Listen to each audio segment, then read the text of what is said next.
ਜਿਹੜੇ ਲੋਕ 2026 ਵਿੱਚ ਕੈਨੇਡਾ ਆਉਣ ਦੀ ਤਿਆਰੀ ਕਰ ਰਹੇ ਨੇ ਉਹਨਾਂ ਲਈ ਇੱਕ ਬਹੁਤ ਵੱਡੀ ਖਬਰ ਹੈ।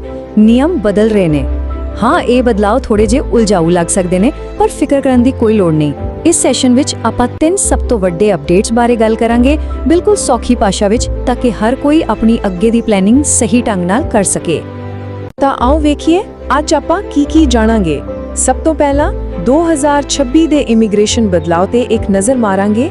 ਫਿਰ ਆਪਾਂ ਗੱਲ ਕਰਾਂਗੇ ਸਰਕਾਰ ਨੂੰ ਮਿਲੀਆਂ ਨਵੀਆਂ ਤਾਕਤਾਂ ਦੀ। ਨਾਲ ਹੀ PGWP ਵਿੱਚ ਇੱਕ ਵੱਡਾ ਫੇਰਬਦਲ ਹੋਇਆ ਹੈ, ਉਸ ਨੂੰ ਸਮਝਾਂਗੇ। ਫਿਰ ਫ੍ਰੈਂਚ ਬੋਲਣ ਵਾਲਿਆਂ ਲਈ ਕੀ ਨਵਾਂ ਹੈ ਤੇ ਅਖੀਰ ਵਿੱਚ ਆਪਾਂ ਇਹ ਦੇਖਾਂਗੇ ਕਿ ਇਹਨਾਂ ਬਦਲਾਵਾਂ ਦੇ ਹਿਸਾਬ ਨਾਲ ਅੱਗੇ ਕਿਹੜੇ ਕਦਮ ਚੁੱਕਣੇ ਚਾਹੀਦੇ ਹਨ। ਤਾਂ ਆਓ ਸ਼ੁਰੂ ਕਰਦੇ ਹਾਂ ਪਹਿਲੇ ਤੇ ਸਭ ਤੋਂ ਜ਼ਰੂਰੀ ਅਪਡੇਟ ਤੋਂ। ਇਹ ਹੈ ਬਿੱਲ C-12। ਦੇਖੋ, ਇਸ ਨੂੰ ਕੋਈ ਛੋਟਾ-ਮੋਟਾ ਬਦਲਾਵ ਨਾ ਸਮਝਣਾ। ਇਹ ਕਾਨੂੰਨ ਸਿੱਧਾ ਕੈਨੇਡਾ ਸਰਕਾਰ ਦੇ ਹੱਥ ਵਿੱਚ ਇਮੀਗ੍ਰੇਸ਼ਨ ਪ੍ਰਕਿਰਿਆ ਤੇ ਹੋਰ ਜ਼ਿਆਦਾ ਕੰਟਰੋਲ ਦਿੰਦਾ ਹੈ ਤੇ ਇਸ ਦਾ ਸਿੱਧਾ ਅਸਰ ਬਿਨੇਕਾਰਾਂ ਤੇ ਪੈ ਸਕਦਾ ਹੈ। ਪਰ ਕਿਵੇਂ? ਚਲੋ ਵੇਖਦੇ ਹਾਂ। ਇਸ ਬਿੱਲ ਨੂੰ ਇੱਕ ਸਿੱਕੇ ਦੇ 2 ਪਾਸਿਆਂ ਵਾਂਗ ਸਮਝੋ। ਦੇਖੋ, ਇੱਕ ਪਾਸੇ ਤਾਂ ਹੈ ਸਰਕਾਰ ਦੀਆਂ ਨਵੀਆਂ ਸ਼ਕਤੀਆਂ।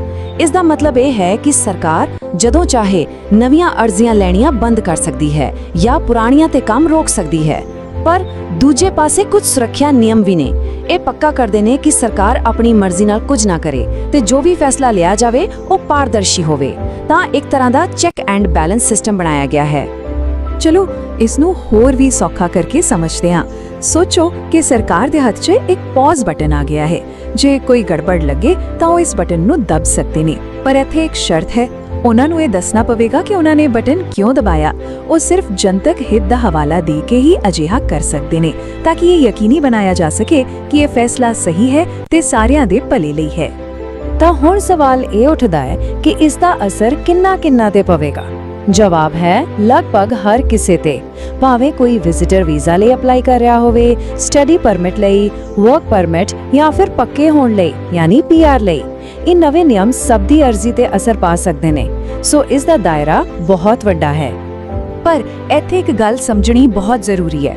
ਸਰਕਾਰ ਇਹਨਾਂ ਸ਼ਕਤੀਆਂ ਦੀ ਵਰਤੋਂ ਕਿਸੇ ਛੋਟੇ-ਮੋਟੇ ਕਾਰਨ ਕਰਕੇ ਨਹੀਂ ਕਰ ਸਕਦੀ। ਇਹ ਸਿਰਫ ਬਹੁਤ ਹੀ ਗੰਭੀਰ ਹਾਲਾਤਾਂ ਵਿੱਚ ਹੋਵੇਗਾ। ਜਿਵੇਂ ਮੰਨ ਲਓ ਜੇਕਰ ਕਿਤੇ ਬਹੁਤ ਵੱਡੇ ਪੱਧਰ ਤੇ ਧੋਖਾਧੜੀ ਹੋ ਰਹੀ ਹੋਵੇ, ਜਾਂ ਦੇਸ਼ ਤੇ ਕੋਈ ਸਿਹਤ ਸੰਕਟ ਆ ਜਾਵੇ, ਜਾਂ ਫਿਰ ਰਾਸ਼ਟਰੀ ਸੁਰੱਖਿਆ ਦਾ ਮਾਮਲਾ ਹੋਵੇ। ਮਤਲਬ ਇਹ ਆਮ ਬਿਨੇਕਾਰਾਂ ਨੂੰ ਪਰੇਸ਼ਾਨ ਕਰਨ ਲਈ ਨਹੀਂ, ਸਗੋਂ ਪੂਰੇ ਸਿਸਟਮ ਨੂੰ ਸੁਰੱਖਿਅਤ ਰੱਖਣ ਲਈ ਹੈ। ਅੱਛਾ, ਸਰਕਾਰ ਦਾ ਕੰਟਰੋਲ ਵਧਾਉਣ ਦੀ ਗੱਲ ਸਿਰਫ ਬਿੱਲ C-12 ਤੱਕ ਹੀ ਸੀਮਿਤ ਨਹੀਂ ਹੈ। ਹੁਣ ਆਨੇ ਹੈ ਦੂਜੇ ਵੱਡੇ ਅਪਡੇਟ ਤੇ, ਜਿਹੜਾ ਖਾਸ ਤੌਰ ਤੇ ਅੰਤਰਰਾਸ਼ਟਰੀ ਵਿਦਿਆਰਥੀਆਂ ਲਈ ਬਹੁਤ ਜ਼ਰੂਰੀ ਹੈ। ਜੀ ਹਾਂ, ਆਪਾਂ ਗੱਲ ਕਰਨ ਜਾ ਰਹੇ ਹਾਂ ਪੋਸਟ ਗ੍ਰੈਜੂਏਸ਼ਨ ਵਰਕ ਪਰਮਿਟ ਯਾਨੀ PGWP ਬਾਰੇ। ਤਾਂ ਸਭ ਤੋਂ ਵੱਡੀ ਖਬਰ ਹੈ 2026 PGWP ਫ੍ਰੀਜ਼। ਹੁਣ ਇਸ ਦਾ ਕੀ ਮਤਲਬ ਹੈ? ਇਸ ਦਾ ਸਿੱਧਾ-ਸਾਦਾ ਮਤਲਬ ਇਹ ਹੈ ਕਿ ਸਰਕਾਰ ਨੇ PGWP ਲਈ ਯੋਗ ਕੋਰਸਾਂ ਦੀ ਸੂਚੀ ਨੂੰ 2026 ਲਈ ਪੱਕਾ ਕਰ ਦਿੱਤਾ ਹੈ। ਯਾਨੀ ਇਸ ਸਾਲ ਨਾ ਤਾਂ ਕੋਈ ਨਵਾਂ ਪ੍ਰੋਗਰਾਮ ਇਸ ਸੂਚੀ ਵਿੱਚ ਸ਼ਾਮਿਲ ਹੋਵੇਗਾ ਤੇ ਨਾ ਹੀ ਕੋਈ ਮੌਜੂਦਾ ਪ੍ਰੋਗਰਾਮ ਇਸ ਵਿੱਚੋਂ ਹਟਾਇਆ ਜਾਵੇਗਾ। ਇੱਕ ਤਰ੍ਹਾਂ ਨਾਲ ਇਹ ਵਿਦਿਆਰਥੀਆਂ ਲਈ ਸਥਿਰਤਾ ਲਿਆਉਂਦਾ ਹੈ, ਪਰ ਨਾਲ ਹੀ ਕੁਝ ਹੱਦ ਤੱਕ ਚੋਣਾਂ ਵੀ ਸੀਮਿਤ ਕਰਦਾ ਹੈ। ਇਹ ਨੰਬਰ ਯਾਦ ਰੱਖੋ, 1107। ਜੀ 1107। ਇਹ ਉਹਨਾਂ ਪ੍ਰੋਗਰਾਮਾਂ ਦੀ ਗਿਣਤੀ ਹੈ ਜੋ ਇਸ ਵੇਲੇ PGWP ਲਈ ਯੋਗ ਹਨ। ਤੇ ਇਸ ਫ੍ਰੀਜ਼ ਦਾ ਮਤਲਬ ਹੈ ਕਿ ਜੇ ਕਿਸੇ ਦਾ ਕੋਰਸ ਇਸ ਸੂਚੀ ਵਿੱਚ ਹੈ ਤਾਂ ਉਹ ਬਿਲਕੁਲ ਨਿਸ਼ਚਿੰਤ ਹੋ ਸਕਦੇ ਹਨ। ਯਕੀਨਨ ਇਹ ਉਹਨਾਂ ਵਿਦਿਆਰਥੀਆਂ ਲਈ ਇੱਕ ਬੜੀ ਰਾਹਤ ਹੈ ਜੋ ਆਪਣੀ ਪੜ੍ਹਾਈ ਤੇ ਭਵਿੱਖ ਲਈ ਇੰਨਾ ਵੱਡਾ ਨਿਵੇਸ਼ ਕਰ ਰਹੇ ਨੇ। ਤਾਂ ਫਿਰ ਸਰਕਾਰ ਕਿਹੜੇ ਖੇਤਰਾਂ ਤੇ ਜ਼ਿਆਦਾ ਧਿਆਨ ਦੇ ਰਹੀ ਹੈ? ਜਿਵੇਂ ਕਿ ਇੱਥੇ ਦੇਖਿਆ ਜਾ ਸਕਦਾ ਹੈ, ਫੋਕਸ ਹੈ ਹੈਲਥ ਕੇਅਰ, ਟ੍ਰੇਡਸ, STEM ਯਾਨੀ ਸਾਇੰਸ, ਟੈਕਨੋਲੋਜੀ, ਇੰਜੀਨੀਅਰਿੰਗ ਅਤੇ ਮੈਥਸ, ਖੇਤੀਬਾੜੀ ਅਤੇ ਸਿੱਖਿਆ ਤੇ। ਇਹ ਇੱਕ ਬਿਲਕੁਲ ਸਾਫ਼ ਸੰਕੇਤ ਹੈ ਕਿ ਕੈਨੇਡਾ ਨੂੰ ਕਿਹੜੇ ਹੁਨਰਾਂ ਦੀ ਸਭ ਤੋਂ ਵੱਧ ਲੋੜ ਹੈ। ਇੱਥੇ ਇੱਕ ਬਹੁਤ ਜ਼ਰੂਰੀ ਗੱਲ ਤੇ ਧਿਆਨ ਦੇਣਾ ਬਣਦਾ ਹੈ। ਇਹ ਜਿਹੜਾ ਫ੍ਰੀਜ਼ ਵਾਲਾ ਨਿਯਮ ਹੈ, ਇਹ ਮੁੱਖ ਤੌਰ ਤੇ ਨਾਨ ਡਿਗਰੀ ਪ੍ਰੋਗਰਾਮਾਂ ਨੂੰ ਪ੍ਰਭਾਵਿਤ ਕਰਦਾ ਹੈ, ਜਿਵੇਂ ਕਿ ਸਰਟੀਫਿਕੇਟ ਜਾਂ ਡਿਪਲੋਮਾ ਕੋਰਸ। ਇਸ ਲਈ ਜੇ ਕੋਈ ਅਜਿਹੇ ਪ੍ਰੋਗਰਾਮ ਵਿੱਚ ਦਾਖਲਾ ਲੈ ਰਿਹਾ ਹੈ ਤਾਂ ਦਾਖਲਾ ਲੈਣ ਤੋਂ ਪਹਿਲਾਂ IRCC ਦੀ ਅਧਿਕਾਰਿਕ ਵੈਬਸਾਈਟ ਤੇ ਉਹ ਲਿਸਟ ਚੈੱਕ ਕਰਨੀ ਲਾਜ਼ਮੀ ਹੈ। ਇੱਕ ਛੋਟੀ ਜਿਹੀ ਗਲਤੀ ਵੀ PGWP ਦਾ ਮੌਕਾ ਖਤਮ ਕਰ ਸਕਦੀ ਹੈ। ਪਰ ਜੇ ਕੋਈ ਬੈਚਲਰ, ਮਾਸਟਰਜ਼ ਜਾਂ PhD ਵਰਗੀ ਡਿਗਰੀ ਕਰ ਰਿਹਾ ਹੈ ਤਾਂ ਉਹਨਾਂ ਲਈ ਖੁਸ਼ਖਬਰੀ ਹੈ। ਉਹਨਾਂ ਨੂੰ ਇਸ ਫ੍ਰੀਜ਼ ਬਾਰੇ ਬਿਲਕੁਲ ਵੀ ਚਿੰਤਾ ਕਰਨ ਦੀ ਲੋੜ ਨਹੀਂ। ਡਿਗਰੀ ਪ੍ਰੋਗਰਾਮ ਇਸ ਨਿਯਮ ਤੋਂ ਪੂਰੀ ਤਰ੍ਹਾਂ ਬਾਹਰ ਹਨ। ਤੇ ਉਹਨਾਂ ਦੀ PGWP ਯੋਗਤਾ ਪੂਰੀ ਤਰ੍ਹਾਂ ਸੁਰੱਖਿਅਤ ਹੈ। ਖੈਰ, ਜਿਵੇਂ ਆਪਾਂ ਦੇਖਿਆ ਕਿ ਸਰਕਾਰ ਖਾਸ ਖੇਤਰਾਂ ਦੇ ਵਿਦਿਆਰਥੀਆਂ ਨੂੰ ਤਰਜੀਹ ਦੇ ਰਹੀ ਹੈ, ਠੀਕ ਉਸੇ ਤਰ੍ਹਾਂ ਉਹ ਇੱਕ ਖਾਸ ਭਾਸ਼ਾਈ ਸਮੂਹ ਨੂੰ ਵੀ ਉਤਸ਼ਾਹਿਤ ਕਰ ਰਹੀ ਹੈ। ਤੇ ਇਹੀ ਹੈ ਸਾਡਾ ਤੀਜਾ ਵੱਡਾ ਅਪਡੇਟ, ਜਿਹੜਾ ਹੈ ਫ੍ਰੈਂਚ ਬੋਲਣ ਵਾਲੇ ਉਮੀਦਵਾਰਾਂ ਲਈ। ਉਹਨਾਂ ਲਈ ਕੈਨੇਡਾ ਆਉਣ ਦੇ ਨਵੇਂ ਅਤੇ ਬਿਹਤਰ ਮੌਕੇ ਬਣਾਏ ਜਾ ਰਹੇ ਹਨ। ਇਹ ਕੈਨੇਡਾ ਦੀ ਫ੍ਰੈਂਚ ਬੋਲਣ ਵਾਲੇ ਪ੍ਰਵਾਸੀਆਂ ਨੂੰ ਆਕਰਸ਼ਿਤ ਕਰਨ ਦੀ ਇੱਕ ਬਹੁਤ ਵੱਡੀ ਯੋਜਨਾ ਦਾ ਹਿੱਸਾ ਹੈ। ਸਿਰਫ 5000 ਨਵੀਆਂ PR ਸੀਟਾਂ ਹੀ ਨਹੀਂ ਵਧਾਈਆਂ ਗਈਆਂ, ਸਗੋਂ 2029 ਤੱਕ 12% ਦਾ ਇੱਕ ਵੱਡਾ ਟੀਚਾ ਵੀ ਰੱਖਿਆ ਗਿਆ ਹੈ।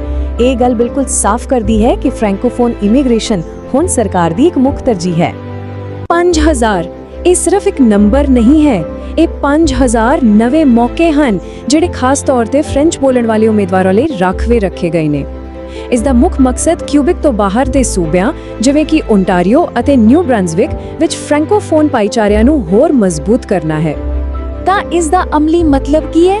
ਦੇਖੋ, ਜੇ ਕੋਈ ਫ੍ਰੈਂਚ ਬੋਲਦਾ ਹੈ ਤਾਂ ਪ੍ਰੋਵਿੰਸ਼ੀਅਲ ਨੋਮਿਨੀ ਪ੍ਰੋਗਰਾਮਾਂ ਯਾਨੀ PNPs ਰਾਹੀਂ ਅਪਲਾਈ ਕਰਨ ਵੇਲੇ ਇੱਕ ਵੱਡਾ ਫਾਇਦਾ ਮਿਲੇਗਾ। ਸੂਬੇ ਹੋਣ ਖੁਦ ਫ੍ਰੈਂਚ ਬੋਲਣ ਵਾਲੇ ਉਮੀਦਵਾਰਾਂ ਨੂੰ ਨਾਮਜ਼ਦ ਕਰਨ ਲਈ ਜ਼ਿਆਦਾ ਉਤਸੁਕ ਹੋਣਗੇ, ਜਿਸ ਨਾਲ PR ਦਾ ਰਾਹ ਯਕੀਨਨ ਸੌਖਾ ਹੋ ਸਕਦਾ ਹੈ। ਅਤੇ ਇਹ ਸਿਰਫ ਇੱਕ ਸਾਲ ਦੀ ਗੱਲ ਨਹੀਂ ਹੈ, ਇਹ ਇੱਕ ਲੰਬੀ ਮਿਆਦ ਦੀ ਰਣਨੀਤੀ ਹੈ। ਜਿਵੇਂ ਕਿ ਇਹ ਟਾਈਮਲਾਈਨ ਦੱਸ ਰਹੀ ਹੈ, ਸਰਕਾਰ ਹਰ ਸਾਲ ਫ੍ਰੈਂਕੋਫੋਨ ਪ੍ਰਵਾਸੀਆਂ ਦਾ ਕੋਟਾ ਵਧਾਉਣ ਦਾ ਟੀਚਾ ਰੱਖ ਰਹੀ ਹੈ। 2026 ਵਿੱਚ 9% ਤੇ ਫਿਰ ਵੱਧਦੇ 2029 ਤੱਕ 12%। ਇਸ ਤੋਂ ਪਤਾ ਲੱਗਦਾ ਹੈ ਕਿ ਇਹ ਮੌਕਾ ਆਉਣ ਵਾਲੇ ਕਈ ਸਾਲਾਂ ਤੱਕ ਵੱਧਦਾ ਹੀ ਰਹੇਗਾ। ਠੀਕ ਹੈ, ਤਾਂ ਹੁਣ ਆਪਾਂ ਇਹ ਤਿੰਨੋਂ ਵੱਡੇ ਬਦਲਾਵ ਸਮਝ ਲਏ ਨੇ, ਪਰ ਸਭ ਤੋਂ ਵੱਡਾ ਸਵਾਲ ਇਹ ਹੈ, ਹੁਣ ਅੱਗੇ ਕੀ? ਕਿਉਂਕਿ ਇਹ ਸਾਰੀ ਜਾਣਕਾਰੀ ਬੇਕਾਰ ਹੈ ਜੇਕਰ ਇਸ ਨੂੰ ਆਪਣੀ ਪਲੈਨਿੰਗ ਵਿੱਚ ਸ਼ਾਮਿਲ ਹੀ ਨਾ ਕੀਤਾ ਜਾਵੇ। ਤਾਂ ਆਓ ਦੇਖੀਏ ਕਿ ਅਗਲੇ ਕਦਮ ਕੀ ਹੋਣੇ ਚਾਹੀਦੇ ਹਨ। ਇਸ ਨੂੰ ਇੱਕ ਸਧਾਰਨ 3 ਕਦਮਾਂ ਦੀ ਯੋਜਨਾ ਵਿੱਚ ਵੰਡ ਸਕਦੇ ਹਾਂ। ਕਦਮ 1, ਆਪਣੀ ਪ੍ਰੋਫਾਈਲ ਦਾ ਮੁਲਾਂਕਣ ਕਰੋ, ਯਾਨੀ ਆਪਣੀ ਪੜ੍ਹਾਈ, ਕੰਮ ਦਾ ਤਜਰਬਾ ਅਤੇ ਭਾਸ਼ਾ ਦੇ ਹੁਨਰ ਨੂੰ ਧਿਆਨ ਨਾਲ ਦੇਖੋ। ਕਦਮ 2, ਇਹ ਸਮਝੋ ਕਿ ਜਿਹੜੇ ਬਦਲਾਵ ਆਪਾਂ ਅੱਜ ਜਾਣੇ ਨੇ ਉਹ ਤੁਹਾਡੀ ਪ੍ਰੋਫਾਈਲ ਤੇ ਸਿੱਧਾ ਕਿਵੇਂ ਅਸਰ ਪਾਉਂਦੇ ਹਨ। ਔਰ ਕਦਮ 3, ਜੇਕਰ ਅਜੇ ਵੀ ਕੋਈ ਉਲਝਣ ਹੈ ਤਾਂ ਕਿਸੇ ਮਾਹਿਰ ਤੋਂ ਸਹੀ ਸਲਾਹ ਲੈਣ ਤੋਂ ਬਿਲਕੁਲ ਨਾ ਝਿਜਕੋ। ਅਸੀਂ ਇਸ ਪੇਸ਼ਕਾਰੀ ਨੂੰ ਇੱਕ ਸਵਾਲ ਨਾਲ ਖਤਮ ਕਰਾਂਗੇ। 2026 ਦੇ ਇਸ ਬਦਲਦੇ ਮਾਹੌਲ ਵਿੱਚ ਕੀ ਇੱਕ ਬਿਨੇਕਾਰ ਦੀ ਮੌਜੂਦਾ ਇਮੀਗ੍ਰੇਸ਼ਨ ਰਣਨੀਤੀ ਕੰਮ ਕਰੇਗੀ ਜਾਂ ਕੀ ਹੁਣ ਇਸ ਨੂੰ ਬਦਲਣ ਦਾ ਸਮਾਂ ਆ ਗਿਆ ਹੈ? ਯਾਦ ਰੱਖੋ, ਸਹੀ ਰਣਨੀਤੀ ਬਣਾਉਣਾ ਹੁਣ ਸਿਰਫ ਇੱਕ ਵਿਕਲਪ ਨਹੀਂ, ਸਗੋਂ ਸਫਲਤਾ ਲਈ ਇੱਕ ਲੋੜ ਬਣ ਗਿਆ ਹੈ। ਇਮੀਗ੍ਰੇਸ਼ਨ ਦੀ ਦੁਨੀਆ ਹਮੇਸ਼ਾ ਬਦਲਦੀ ਰਹਿੰਦੀ ਹੈ, ਇਸ ਲਈ ਸੂਚਿਤ ਰਹਿਣਾ ਅਤੇ ਆਪਣੀ ਯੋਜਨਾ ਨੂੰ ਸਮੇਂ ਦੇ ਹਿਸਾਬ ਨਾਲ ਅਪਡੇਟ ਕਰਨਾ ਹੀ ਸਫਲਤਾ ਦੀ ਕੁੰਜੀ ਹੈ।